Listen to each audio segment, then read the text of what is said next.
Primeira carta do apóstolo Pedro, capítulo 2, versos 11 e 12. Acompanhe comigo a leitura da palavra de Deus. A exortação que é dada pelo apóstolo do Senhor àqueles a quem ele chama de dispersos, aqueles que estavam na dispersão por todas aquelas regiões, pela perseguição que já havia se levantado contra a igreja do Senhor. E assim diz a palavra de Deus: Amados, exorto-vos como peregrinos e forasteiros que sois, a vos absterdes das paixões carnais que fazem guerra contra a alma, mantendo exemplar o vosso procedimento no meio dos gentios, para que naquilo que falam contra vós outros como de malfeitores, observando-vos em vossas boas obras, glorifiquem a Deus no dia da visitação.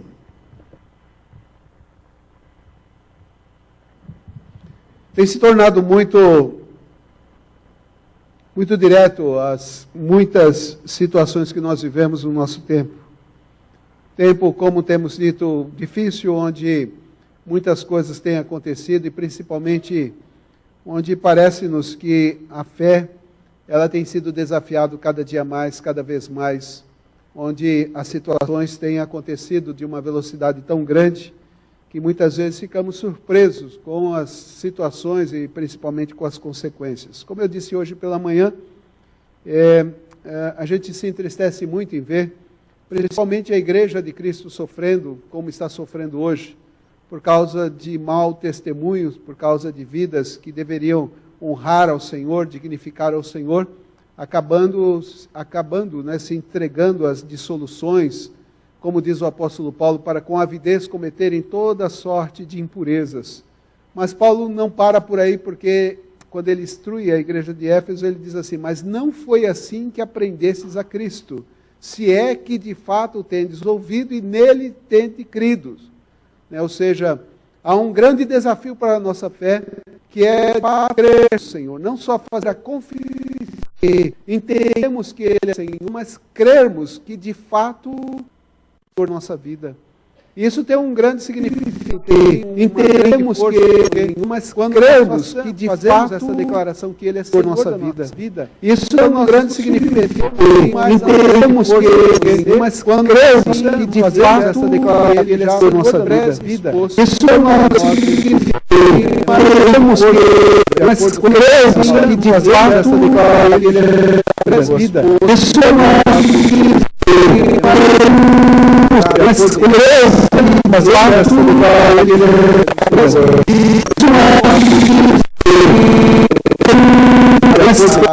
Desejos andando e vivendo segundo o próprio entendimento humano. O propósito do apóstolo Pedro, como já disse, está bem claro logo no comecinho, onde ele fala essa abertura nesta carta, dizendo que ele está escrevendo para aqueles que são forasteiros na dispersão, para que em santificação no Espírito e para obediência à palavra de Deus, possam exaltar ao Senhor, possam honrar e dignificar ao Senhor. No capítulo de número 1, versículo 22, ele chama a esta igreja a viver em obediência à verdade, ou seja, para ter uma atenção muito séria à verdade de Deus revelada na palavra do Senhor. No capítulo 2, logo no comecinho, ele desperta a igreja a buscar com um desejo, como ele chama aqui, numa disposição real, de uma maneira ardente. Versículo 2, desejai ardentemente como crianças recém-nascidas, o genuíno leite espiritual, para que por ele vos seja dado crescimento para a salvação. Ou seja, toda a carta ela prepara, ela exorta, ela é escrita em maneira exortativa, mas ela está preparando aqueles primeiros ouvintes para enfrentar as lutas, para enfrentar os desafios, para enfrentar as muitas situações que eles já estavam vivendo e que viriam viver naquele seu tempo, primeiramente por causa da perseguição, também por causa das heresias e também por causa dos falsos profetas que já estavam presentes já naquele tempo. Nós vemos isso de forma bem clara, escrito lá nas cartas do apóstolo João, onde ele diz, olha, que no meio de vocês vão surgir falsos mestres, enganando, seduzindo e levando muitos a distanciarem-se do Senhor. Aliás, o apóstolo Paulo, quando chama aos líderes da igreja de Éfeso, ele claramente adverte para que eles tivessem muito cuidado com a igreja do Senhor, para que depois da sua partida não entrassem os lobos vorazes para destruir o rebanho de Deus. Então, é responsabilidade nossa, é responsabilidade da igreja viver uma vida verdadeiramente digna de Deus. Isso não é uma opção, isso não está dentro daquele propósito, se eu posso ou não aplicar a minha vida. O propósito excepcional da palavra de Deus, exclusivo da palavra de Deus, é que nós, a todo tempo, em todos os momentos, possamos nos amoldar aquilo que Ele já deixou escrito para nós e vivermos de acordo com o seu padrão, né, com aquilo que Ele já estabeleceu para a vida dos seus verdadeiros servos. E para isso, então, ele exorta a igreja e traz também uma palavra de exortação a nós, para que possamos estar bem atentos, né? Primeiramente instruídos, capacitados e atentos para as muitas situações que estão ao nosso derredor. Por isso, o texto que nós lemos está dentro deste contexto todo do capítulo 2, mas fala de forma bem objetiva, trazendo aqui pelo menos duas grandes exortações com as suas implicações, para que possamos ser atentos à verdade de Deus. A primeira, ela está bem clara aí no versículo 11, onde, né, nesta primeira orientação que nos é dada pelo apóstolo, ele nos chama a atenção para buscarmos vencer de fato as tentações. O que são tentações? O apóstolo Paulo diz que o Senhor, ele não tira as tentações da nossa vida, muito pelo contrário.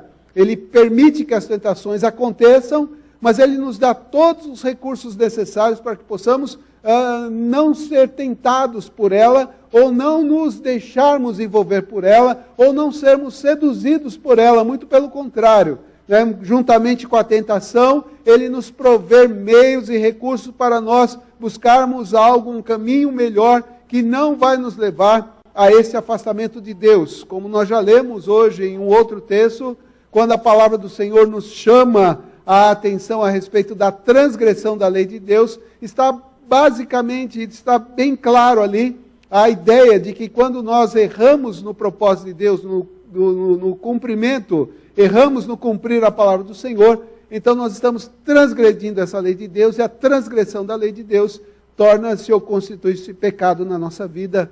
E infelizmente hoje o mundo tem dado aí muitas alternativas para dizer que não é tão séria assim como muitos estão dizendo, não precisa ter uma vida tão distanciada assim dos prazeres, das coisas do mundo, ao ponto de negar a sua própria vontade para viver a verdade de Deus. Mas não é isso que a palavra do Senhor nos ensina, né? O primeiro princípio que o próprio Cristo dá para a vida dos seus servos é aquele que quer vir após mim, a si mesmo se negue, ou seja, haja uma negação, né, dos seus sonhos, da sua vontade, dos seus desejos, né, não tanto dos sonhos, mas principalmente da sua forma, do seu entendimento a como deve ser administrada a sua vida. O apóstolo Paulo trata isso nas suas cartas, dizendo, olha, o velho homem tem que ficar para trás, tem que voltar para um novo homem, tem que desenvolver esse novo homem. É isso que Pedro está fazendo aqui.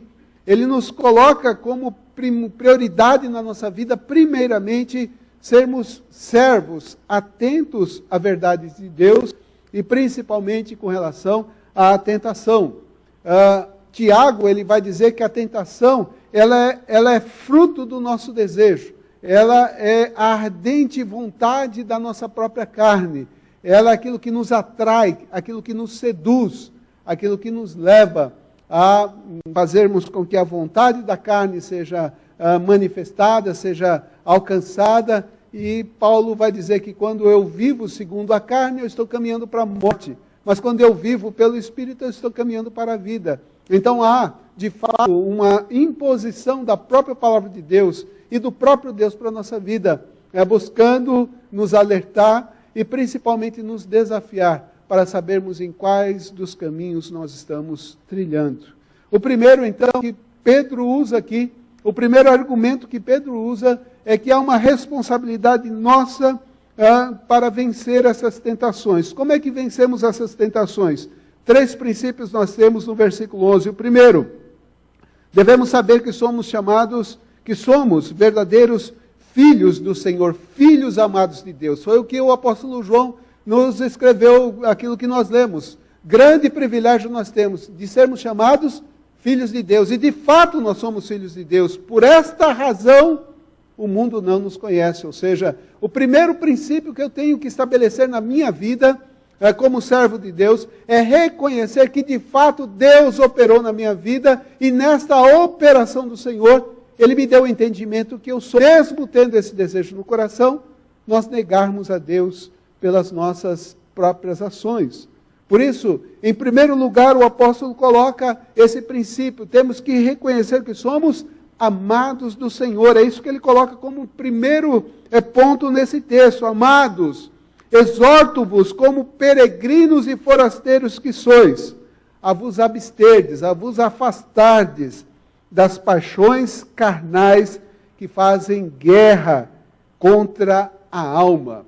Então, o primeiro ponto que ele estabelece, devemos saber que somos filhos amados do Senhor. Segundo ponto que ele estabelece, devemos saber que somos peregrinos nessa terra, estamos aqui de passagem, não apenas pela nossa humanidade, mas como o próprio Senhor Jesus Cristo rogou ao Pai em favor dos seus discípulos, e não só daqueles, mas de todos os que ainda iriam acreditar no Senhor, ainda iriam crer no Senhor. Ou seja, a oração lá, escrita no 4º Evangelho, capítulo 17, não se refere apenas àqueles discípulos que foram escolhidos por Cristo ali naquele tempo, mas se estende a todos que têm crido, estão crendo e ainda hão de crer no Senhor. Até a volta do Senhor, ele ora pedindo ao Pai para que o Pai os guardasse do mal, ou seja, que não fôssemos tirados desse mundo, porque se o mundo ainda está estabelecido, se ainda o mundo está, mesmo na situação que está, precária do jeito que está, mas se ainda há um alento para esse mundo, se ainda há uma esperança para esse mundo, é porque a igreja do Senhor ainda está nesse mundo, porque no dia que esta igreja for tirada, então chegará o fim. Isso é o que é descrito com muita clareza lá no livro de Apocalipse, que quando chegar o grande dia do Senhor, quando a trombeta final tocar, e o Senhor com seus anjos passar nas 4 faces da terra, nos 4 cantos da terra, recolhendo os seus, então chegará o fim de todas as coisas. Então, se o mundo ainda está estabelecido como mundo, é porque a igreja do Senhor ainda está nesse mundo. Mas há uma grande diferença para as nossas vidas. O próprio Senhor diz, nós estamos no mundo, mas nós não pertencemos a Ele, não somos dele. Devemos, portanto, viver de uma maneira voltada para o Senhor. Esse é o princípio estabelecido pelo próprio Cristo. E foi desenvolvido pelos seus discípulos, pelos seus apóstolos, e hoje está registrado na nossa palavra, na Bíblia que nós temos em nossas mãos. Por isso é inconcebível a ideia que se desenvolve hoje do crente viver da maneira como ele quer, dentro do padrão estabelecido pela sua própria criação. Porque a palavra do Senhor diz que nós devemos viver segundo o padrão estabelecido por Deus. Primeiramente, devemos reconhecer que somos filhos, e esse é um grande privilégio. Devemos saber que somos peregrinos, somos forasteiros nesta terra, porque a nossa pátria não está aqui. E em terceiro lugar, o texto nos diz que devemos reconhecer o dano que este pecado, ou esta inclinação para o pecado, causa, e o perigo que ela expõe as nossas vidas, porque veja, o argumento do apóstolo, ele é muito sério, quando ele diz assim, eu exorto a vocês, que são forasteiros e peregrinos nessa terra, a vos absterdes das paixões carnais que fazem guerra contra a alma. A expressão usada aqui é que esta guerra não é uma luta apenas de alguns poucos momentos, algumas poucas circunstâncias, em algumas poucas situações, mas é uma luta constante. É uma luta que tem como propósito nos desviar da verdade de Deus, de tirar-nos da presença do Senhor. É uma luta que vem em todas as áreas da nossa vida, que vem de todos os lugares, tentando nos afastar desse propósito de servir a Deus. E Pedro então usa esse argumento primeiro para mostrar para aqueles primeiros irmãos, para aqueles primeiros servos de Deus, para que houvesse um desenvolvimento, um crescimento de sua salvação. Paulo também faz isso quando ele escreve aos Efésios, aos Filipenses, principalmente aos Filipenses, ele diz: desenvolvei a vossa salvação com temor e tremor. Ou seja, a responsabilidade nossa, né, de buscarmos esse alimento, esse fortalecimento, de buscarmos esse envolvimento com a verdade de Deus. E a verdade de Deus requer de nós disposição, requer de nós coragem. Eu tenho certeza que muitos que estão aqui nesta noite tiveram desafios minutos antes de saírem de suas casas para vir para a igreja, quando já colocou no seu coração, na sua mente: hoje eu vou para a igreja. Muitas coisas devem ter ocorrido, tentando impedir você de chegar aqui, bem como assim, muitos hoje também foram impedidos de estarem aqui conosco. Então vejam que os desafios são constantes, eles são intensos e são reais na vida de todos aqueles que são chamados para servir ao Senhor. Eu vejo muitas vezes as pessoas dizendo que Satanás ele age por meio de todas as circunstâncias, sobre todas as pessoas, mas isso é um erro que foi estabelecido, né, no entendimento humano, porque a palavra de Deus, quando ela estabelece que aqueles que estão vivendo na verdade de Deus, ou seja, estão caminhando na verdade do Senhor, estes são de fato aqueles contra quem o inimigo vai levantar toda a sua luta, vai fazer com que toda a sua força seja focada nesse, porque o propósito dele é que esse não viva e não sirva ao Senhor, e principalmente aqueles que estão sendo chamados pelo Senhor, para que eles não alcancem essa verdade de Deus. Porque os demais, a palavra do Senhor diz, aqueles que não têm Deus, estes estão sujeitos, eles estão vivendo subordinados ao império das trevas, ou seja, eles são do inimigo. Então, contra esses, ele não vai trabalhar, ele trabalha com aqueles que são do Senhor. Mas a graça que Deus nos dá é que o próprio Senhor, por intermédio do Filho e principalmente do Espírito, ele nos ampara, ele nos guarda, ele nos ampara no sentido de que as setas inflamadas do inimigo não possam nos alcançar. Mas para que esta proteção esteja ativa na nossa vida, eu preciso estar sempre ligado, sempre em comunhão, sempre fortalecido no Senhor. Se você quiser se aprofundar um pouquinho mais nisso, é só ler com muita atenção o que Paulo escreve aos Efésios, quando ele diz: olha, quanto ao mais sede fortalecido no Senhor e na força do seu poder. Ou seja, revista-se de toda a armadura de Deus, para que, resistindo a tudo, possais vencer o mal, ou seja, possais estar ali realmente preparado, pronto, e mesmo que o mal venha, a ação de Deus, a presença de Deus, esse fortalecimento do Senhor, ele nos renova, ele nos restaura, e ele nos liberta. O apóstolo Paulo diz que aquele que está em nós é maior do que aquele que no mundo está, e é ele que nos guarda dessa ação do maligno.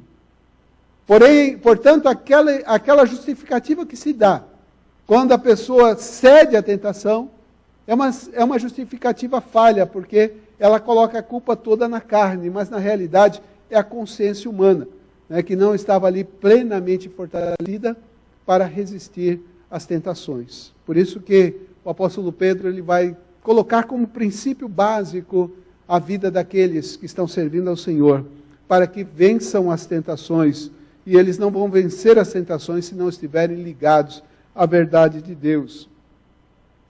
E ele desenvolve esse tema partindo de todo o capítulo de número 2. Veja que ele começa com uma expressão: despojando-vos, portanto, de toda maldade, e dolo, e de hipocrisias, de invejas, e de toda sorte de maledicências, devemos desejar ardentemente este genuíno leite espiritual, para que por meio dele possamos crescer para a salvação, termos esse entendimento de que o Senhor de fato é Deus, que é Senhor da nossa vida, que é aquele que nos guarda, que nos ampara, que nos sustenta e que nos direciona a cada momento do nosso viver. Portanto, queridos, quantas e quantas vezes temos visto pessoas sofrendo porque não têm dado atenção à verdade de Deus, né? Os seus desejos estão voltados para muitas outras coisas. Principalmente quando se trata deste despojo das coisas humanas. Tem muito crente vivendo com aqueles chamados pecados, né, domésticos, tem situações ali que não são tratadas, tem áreas das suas vidas que ainda não foram transformadas, tem situações que ainda não foram alteradas, e é necessário, aliás, é essencial na vida do crente, que ele possa viver aquilo que a palavra de Deus chama de uma nova criatura, onde todos esses aspectos humanos do velho homem têm que ficar para trás. Temos que desenvolver aquilo que ele chama de um novo homem, de uma nova criatura, ou seja, de estarmos voltados inteiramente e exclusivamente para o Senhor. É isso que ele faz aqui, em primeiro lugar, nessas suas orientações. A segunda orientação que ele nos dá, está no versículo de número 12, quando devemos adornar esta nossa profissão de fé com um viver digno do Senhor. Como nós sempre falamos, é muito fácil dizermos que o Senhor, que Cristo, Ele é o nosso Salvador. Isso é uma expressão que está sendo usada de muitas maneiras hoje nos nossos dias. Tem se tornado muito comum você identificar pessoas dizendo, não, eu sou salvo, eu sou crente, olha, eu estou vivendo, eu vou para a igreja, eu cumpro meus deveres, eu faço os meus propósitos para com o Senhor, eu tenho procurado me esforçar para cumprir todos os meus deveres. Mas quando você olha para a vida dele, principalmente quando ele não está envolvido neste âmbito da igreja, quando ele está lá no seu lar, quando ele está lá no meio dos amigos, quando ele está no meio das situações, quando ele está no meio das oportunidades, como eu preguei aqui recentemente, né, quando há aquelas possibilidades, então muitas vezes a pessoa aproveita as possibilidades para buscar, então, preencher o seu ser com as coisas do mundo e viver e negar a sua própria verdade ou o seu próprio testemunho. Então, Pedro ele nos chama a atenção para vivermos de uma maneira exemplar. Veja o que ele diz no versículo 12. Mantendo exemplar o vosso procedimento no meio dos gentios. O gentio aqui está dizendo que é o mundo. Então, como crente, eu e você somos chamados para vivermos de uma maneira digna, de uma maneira exemplar, para servirmos como exemplo para o bem. E não, infelizmente, como muito tem acontecido hoje. Não é comum, não é difícil nós acharmos situações de pessoas sendo reprovadas pelo seu mau testemunho, mesmo sustentando a ideia de que são pessoas que foram alcançadas pela graça de Deus. Eu já ouvi várias vezes as pessoas falar assim, para ser crente como fulano, eu prefiro ficar do jeito que eu estou. Pelo menos eu não sou obrigado a ir para a igreja. Eu não sou obrigado a dar o dízimo, eu não sou obrigado a fazer isso ou aquilo outro. Prefiro viver do jeito que eu estou. Porque para ser hipócrita como fulano, eu prefiro muito mais a minha vidinha aqui que está bom, está agradável, está legal. Eu não preciso mudar, não preciso alterar. Só que pensem, queridos, há muitas pessoas que estão vivendo, estabelecendo esse princípio, esse ponto na sua vida, e estão negando a verdade de Deus.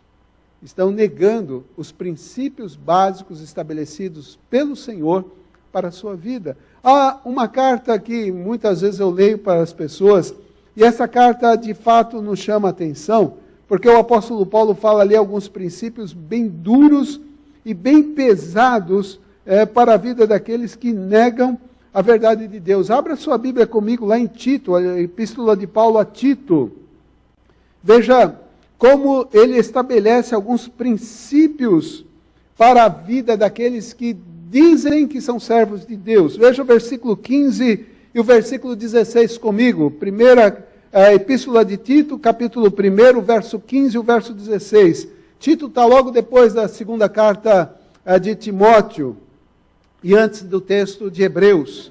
Nós temos lá essa carta pequenininha, mas com verdades muito profundas ali, onde o apóstolo Paulo desafia aqueles seus leitores a olharem com muita atenção, porque não é servo de Deus aquele que apenas diz que é servo.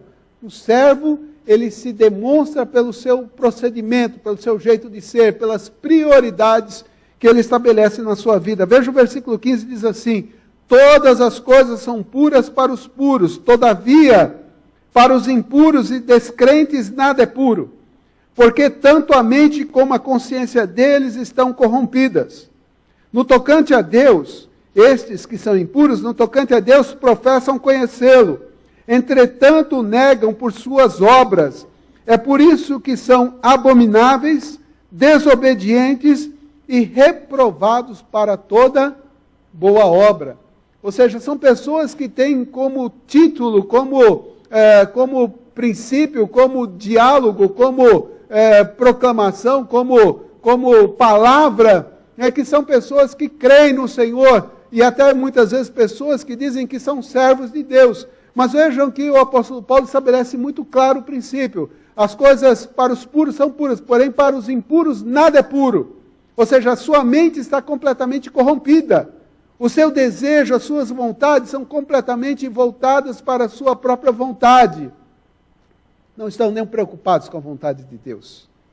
É interessante, nós estamos estudando às quintas-feiras o quarto evangelho, e uma expressão que é muito usada, muito repetida no quarto evangelho, é a ideia de crer. Nós temos que crer. Aquele que crê, esse vai ser salvo. Aquele que crê, esse vai ser alcançado pela graça de Deus. Mas o crer ali não é apenas uma proclamação, não é apenas uma verbalização, não é apenas palavras que vão demonstrar que de fato ele crê. O que vai demonstrar que ele crê é a sua vida, é o seu testemunho, é como ele reage às situações que são impostas à sua vida.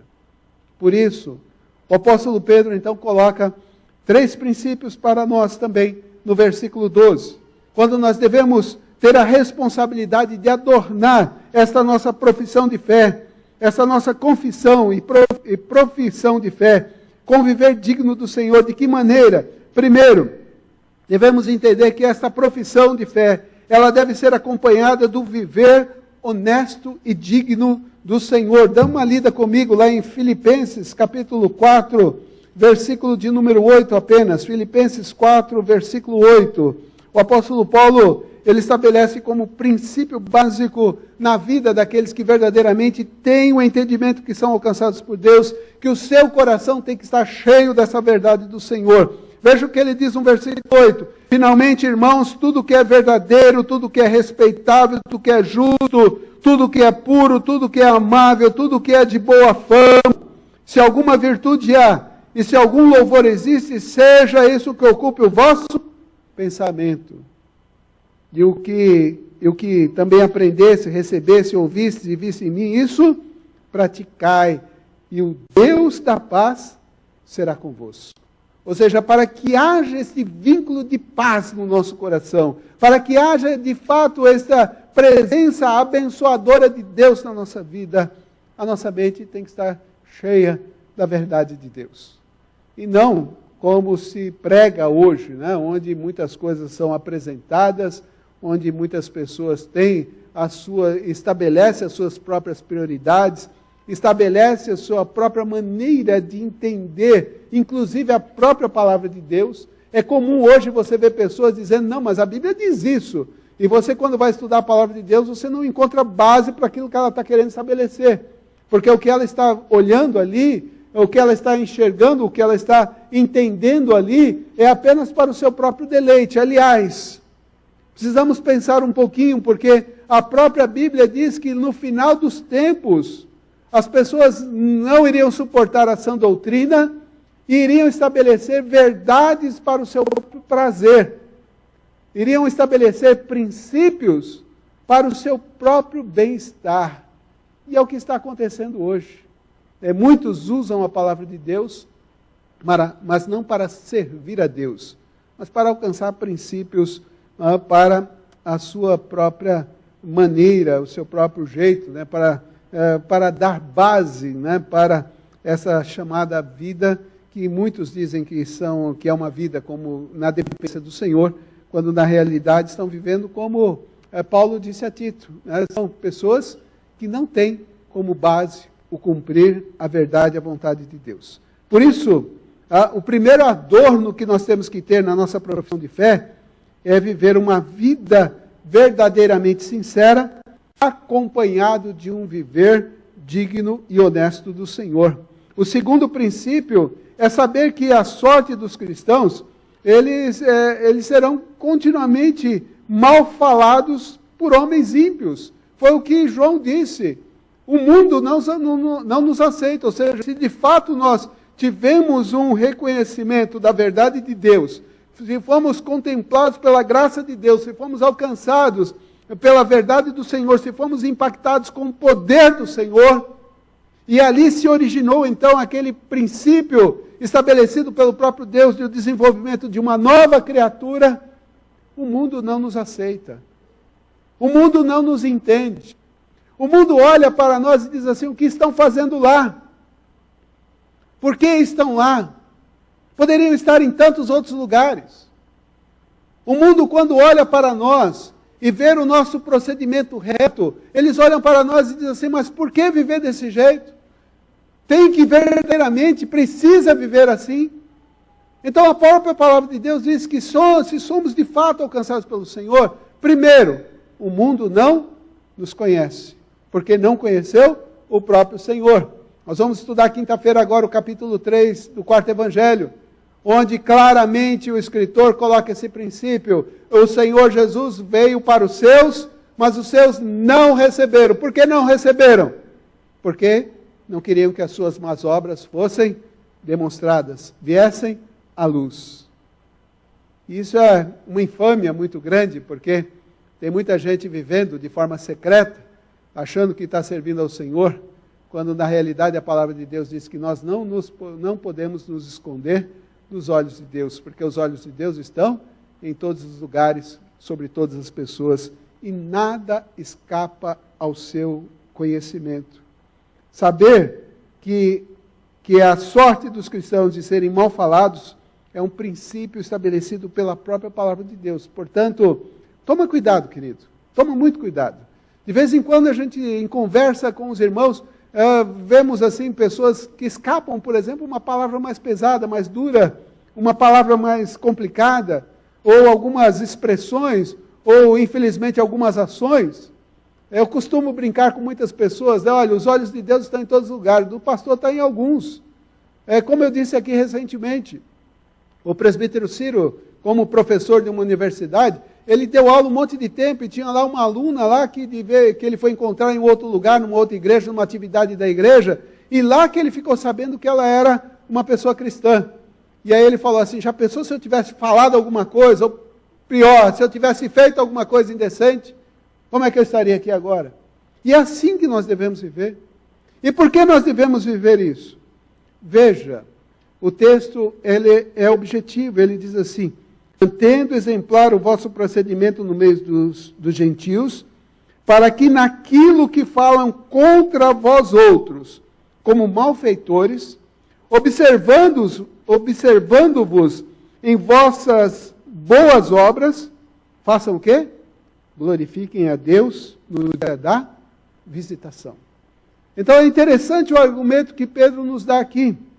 Ele diz o seguinte: olha, a marca do crente é que o mundo não o aceita. Mas ele tem que se esforçar para viver uma vida exemplar. Por quê? Porque nós não sabemos quem são os eleitos de Deus. E por intermédio da nossa vida, do nosso testemunho, do nosso posicionamento, da nossa seriedade de vida, da seriedade das nossas palavras, de não vivermos em conformidade com o mundo, com os princípios do mundo, com o padrão do mundo, em vivermos de forma criteriosa, cumprindo a verdade de Deus. Deus, quando alcançar um coração destes, dos seus eleitos, pelo nosso testemunho, esse coração vai ser transformado pela graça e pela verdade do Senhor. E ali naquele momento há uma transformação desta vida. Porque aquele mesmo que não nos aceitava e que falava maledicências contra nós, quando ele for contemplado pela graça de Deus, ele vai entender o que nós estamos fazendo aqui. Vai entender o porquê que nós vivemos de uma maneira diferente. Vai entender porquê que as nossas palavras são diferentes, que as nossas ações são diferentes, que o nosso procedimento é diferente. Porque nós tratamos a nossa família com dignidade, com amor, com seriedade, e não como se faz aí fora? Por que nós tratamos os nossos filhos com muito amor, sempre buscando o bem-estar, o melhor para a vida deles?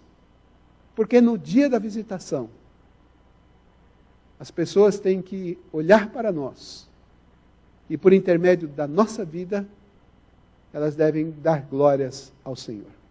Quem disse isso foi o próprio Senhor Jesus Cristo, lá no chamado Sermão do Monte, quando ele chamou os seus primeiros discípulos e disse: olha, o mundo tem que olhar para vocês e tem que glorificar a Deus por intermédio da vida de vocês. E a minha pergunta para encerrarmos o nosso sermão nessa noite é olharmos.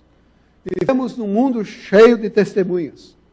Eu disse isso para um casal aí agora há pouco. Nós vivemos uma vida e enfrentamos muitos desafios. Temos pessoas muito queridas que vão querer sempre o nosso bem. Mas tem muitas pessoas que estarão ali olhando para nós, com aqueles olhares assim bem claros, bem fortes, aguardando o nosso tropeço, aguardando o nosso escorregão, aguardando algo que de forma indevida nós vamos fazer, para simplesmente chegar e vai dizer assim: eu não te disse? Tem muita gente, nós vivemos num mundo que nós nem imaginamos que estão olhando para nós. Isso é fácil você saber. Muitas vezes você está dirigindo o carro, está lá com o som ligado no carro, escutando um louvor, espera em Deus, e um bom louvor, espero mais ainda em Deus, e de repente acontece alguma coisa. Eu já vi pessoa falar assim: mas naquela hora, pastor, eu tive que descer da cruz. Oh, Senhor amado, que expressão complicada. Crente não deixa de ser crente. Crente não tira a sua capa e se transforma em qualquer outra coisa. Crente é crente em todos os momentos. Seja naqueles mais complicados, seja nos momentos mais delicados, seja nos momentos mais desafiadores. Nós temos a responsabilidade de vivermos de forma digna do Senhor, para o inteiro agrado de Deus. E sendo pessoas que agradem ao Senhor pelo nosso bom procedimento, o Senhor pode, de fato, nos abençoar, pode nos fazer crescer cada vez mais, pode nos fazer desenvolver cada vez mais. Portanto, queridos, como disse Paulo a Timóteo, tem muita gente aí buscando apenas os seus próprios interesses, principalmente nesse mundo que a gente está vivendo. Eu vi recentemente pessoas dizendo assim: pastor, eu trabalho num lugar complicado lá, o que eu faço? Ora a Deus, meu querido, para que Deus abra uma outra porta. Temos que crer no Senhor, porque a promessa de Deus é que nada iria faltar à vida dos verdadeiros servos de Deus.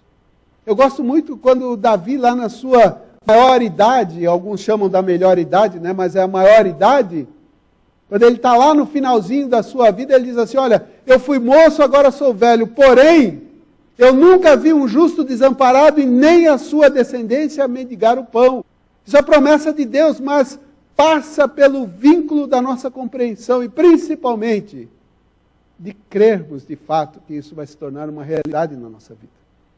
Por isso, se você trabalha numa empresa que te obriga a fazer coisas indevidas, peça a graça de Deus. Se você está num local, numa escola, que exige um procedimento errado da sua vida, principalmente os jovens, aí, os moços, que são desafiados a cada momento aí, para não serem chamados disso ou daquilo, né? Quando diz que o mundo diz: olha, tudo é normal, tudo é natural hoje, tenha coragem de ser diferente.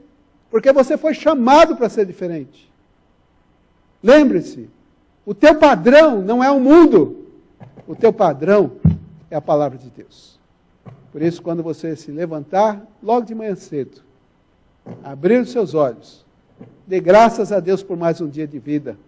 Mas entenda que aquele vai ser mais um dia de desafios. E talvez o desafio esteja dentro da tua própria casa, esteja dentro do teu próprio lar.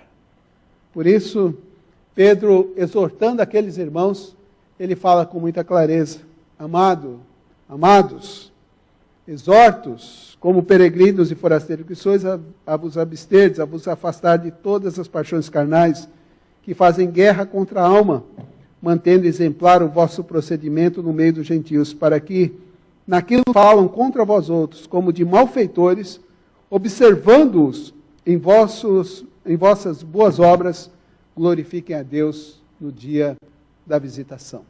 As pessoas têm olhado para você e têm visto essa diferença na sua vida? As pessoas têm olhado para o teu procedimento e têm se interessado em saber o que você tem de diferente? Ou, infelizmente, você é um daqueles camaleões, né? Camaleão tem aquela característica, se ele está num lugar, ele se camufla ali naquele lugar. Se ele vai para outro lugar, ele se enquadra naquele lugar. Se ele vai para aquele outro, ele se agrega ali àquele lugar, toma forma daquele lugar. E isso não é procedimento de crente. O servo de Deus está sempre disposto a servir ao Senhor. Que Deus nos abençoe, que Deus nos dê graça. Nós cantamos uma música muito bonita há pouco, né? Os céus começam a se abrir, e toda a glória, toda a ação de Deus veio não apenas para se manifestar, mas para nos levar para a sua presença. Queridos, nós vivemos num tempo muito complicado, muito difícil. Que Deus tenha misericórdia de nós e que o nosso desejo, o nosso anseio seja cada dia mais, cada vez mais, cumprirmos e satisfazermos a vontade de Deus que está revelada aqui, na minha Bíblia e na sua Bíblia. Amém? Nos coloquemos em pé, vamos encerrar o nosso culto nessa noite cantando juntos o hino de número 400, Oração por Proteção. Então, se encaixaria melhor terminarmos o nosso culto nessa noite, pensando de uma outra maneira, quando clamamos para que a paz do Senhor, de fato, ela vá nos acompanhando. O hino diz assim: grande Deus, em paz agora, despedimo-nos no Senhor, certo de desfrutar, de fruir as bênçãos que provém do teu amor. Dá-nos força, Senhor, dá-nos força nesse mundo de amargura. Precisamos desse fortalecimento de Deus. Vamos louvar a Deus, encerrando assim o nosso culto. Vamos lá?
Olhasse para dentro do seu coração.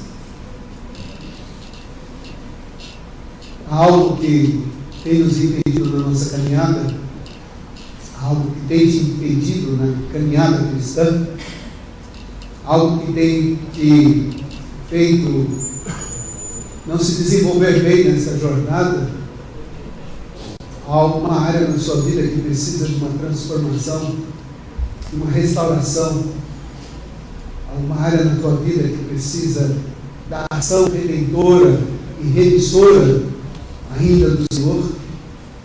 Vamos orar por isso e pedir a graça de Deus. Porque, como diz a palavra do Senhor, a paz de Deus, que excede todo o entendimento humano, ela guarda a nossa mente e o nosso coração em Cristo Jesus. E que ela esteja soberanamente reinando na tua vida. Ó Deus querido, mais uma vez, Pai, queremos expressar a Ti, ó Deus, a nossa gratidão. Por esse momento, Pai, que nos permite, ó Deus, estarmos aqui cultuando o Teu santo nome. Como cantamos, ó Deus, como lemos, ó Pai, reconhecemos que Tu és o Senhor da nossa vida. E quando declaramos isso, ó Pai, nós não estamos fazendo apenas, ó Deus, de uma maneira verbalizada, Senhor, mas queremos, de fato, Pai, declarar, ó Deus, que Tu és o proprietário, o dono do nosso viver. E por causa disso, ó Deus, o Senhor já deixou estabelecido, de fato, como o Senhor quer que nós vivamos. O Senhor, ó Pai, já deixou estabelecido, ó Deus, aquilo que o Senhor espera da nossa vida. Mas nós não podemos viver, Pai, nesse propósito do Senhor, se não tivermos, ó Pai, essa ação bendita do Senhor, ó Deus, nos fortalecendo, nos desafiando, e principalmente, Pai, consolando, Deus, o nosso coração. Vivemos, ó Deus, um mundo muito difícil, onde cada dia mais, ó Deus, os aspectos desse mundo, Senhor, estão, Pai, se afastando da Tua presença. E infelizmente, Senhor, assim como lemos a Tua palavra, muitos entendem que estão caminhando nessa verdade do Senhor, mas têm negado o Senhor pelo seu mau testemunho, pelas suas más obras, pelos seus pensamentos iníquos, pelas suas ações infames. Ó Deus, muitas vezes, ó Deus, requeridos, ó Pai, pelas questões do mundo, pelo trabalho, pelos amigos, pela escola, pelos grupos. Mas, ó Deus, que o Senhor nos dê coragem para vivermos a Tua verdade, para termos os nossos olhos voltados para o Senhor, para que, como cantamos agora, Deus, que tenhamos desejo, anseio, para que o Senhor reine soberanamente na nossa vida, no nosso coração, no nosso lar, no nosso trabalho, em cada momento, em cada instante do nosso viver. Abençoa-nos, Deus. Continue abençoando a Tua igreja. Seja, ó Deus, misericordioso. Perdoa, Pai, as muitas vezes que invertemos, ó Deus, os critérios da nossa vida. Perdoa-nos, ó Deus, quando, ó Pai, invertemos as prioridades, ó Deus, do nosso viver. Quando nós olhamos mais para nós, para os nossos próprios anseios, do que para a Tua palavra, para a Tua verdade. E dispõe o nosso coração, Pai, para viver e cumprir de fato e verdade aquilo que o Senhor requer de nós. Obrigado, Pai, por mais esse momento. Teu Santo Espírito continue, Pai, falando no nosso coração. Leva-nos em paz agora para os nossos lares. Nos dê, Deus, uma semana abençoada. Temos certeza que seremos desafiados pelas circunstâncias, mas que os nossos olhos sejam somente firmados no Senhor. Nos abençoe e nos guarde. É o que nós te suplicamos. Em nome de Cristo, nosso Senhor, nos oramos. Amém. Querido e amado irmão, que a graça bendita de nosso Senhor Jesus Cristo, o amor eterno e imutável de Deus, eterno Pai, e as consolações, os ensinamentos do Santo Espírito de Deus, estejam sobre todos vós, em cada um dos vossos corações, estendendo também sobre toda a igreja do Senhor Jesus, espalhada em toda a face da terra, desde agora, até a soberana volta do nosso Senhor. Amém.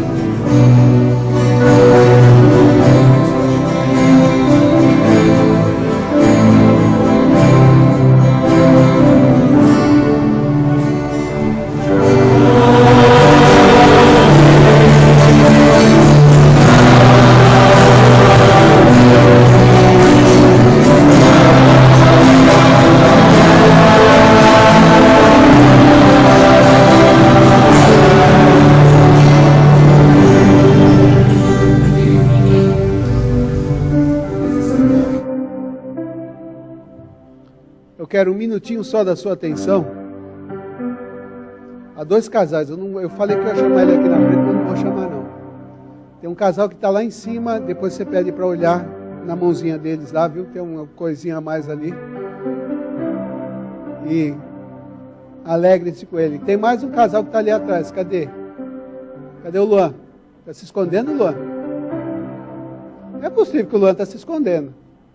Cadê a Mabel? Levanta, Mabel. Pode levantar, querida. Eu não falei nada para vocês, mas eu faço de improviso. Também dê uma olhadinha na mão deles lá, que tem alguma coisinha diferente lá, viu? Que eu só vi em fotografia. E a gente é pego nessas surpresas aí. Então que Deus abençoe a vida da Mabel e do Luan nesse novo momento. E a vida daquele casalzinho que está lá em cima lá também. E os demais casais que estão conosco, Deus abençoe. Creio que tem visita pela primeira vez hoje conosco aqui, não? Tem? Então vai e apresenta aí, faz favor aí, alguém aí. A irmã da Mabel. Muito bem, sejam bem-vindos, viu? O pai e a mãe, mas já tiveram aqui já outra vez, né? Deus abençoe. A mãe. E quem está do lado? Pois é, então, eu falei, tá vendo? Eu já não enxergo direito, você me confunde ainda, aí fica pior ainda. Queridos, Deus abençoe a todos, tenham uma boa noite, uma boa semana na paz e na bênção de nosso Deus. Tem um cafezinho covarde lá, que deve estar preparado lá. E esperamos em Deus vê-los, né, nos trabalhos.